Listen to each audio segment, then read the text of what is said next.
The valuation volcano, ये concept मैं आपको बताता हूं, ये भारत के लिए बहुत इंपॉर्टेंट है। The Buffett indicator, Warren Buffett का इंडिकेटर है एक बहुत important, market cap to GDP. ये market cap to GDP ideal होनी चाहिए समवेयर अराउंड 70 to 80%, अच्छी मानी जाती है ये। लेकिन भारत में है 130%, और इसको अगर जो लोग पहली बार सुन रहे हैं उनको बता दूं मैं, market cap to GDP ratio ये है हमारी 130%।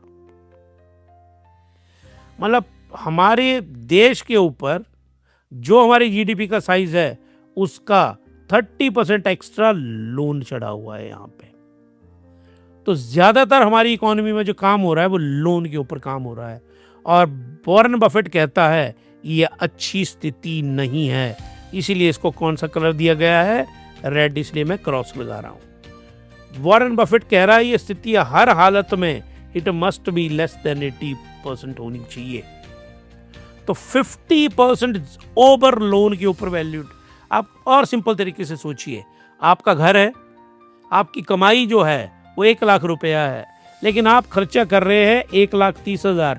पर इसका भी एक काउंटर ओपिनियन है। अगर आप कम्युनिस्ट मैनिफेस्टो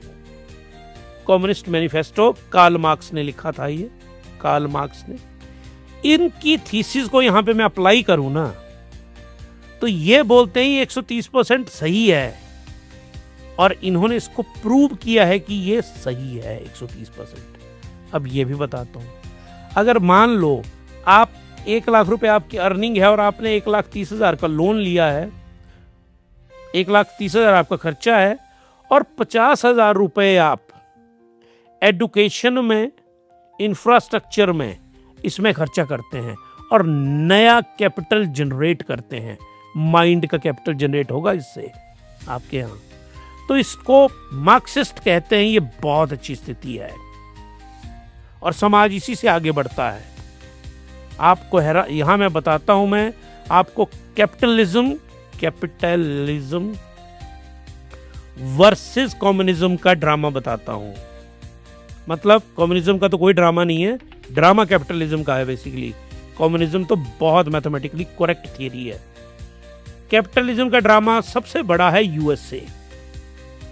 यूएसए की जो रेशो है मार्केट कैप और जीडीपी की जो रेशो है वो 330% है, 330%।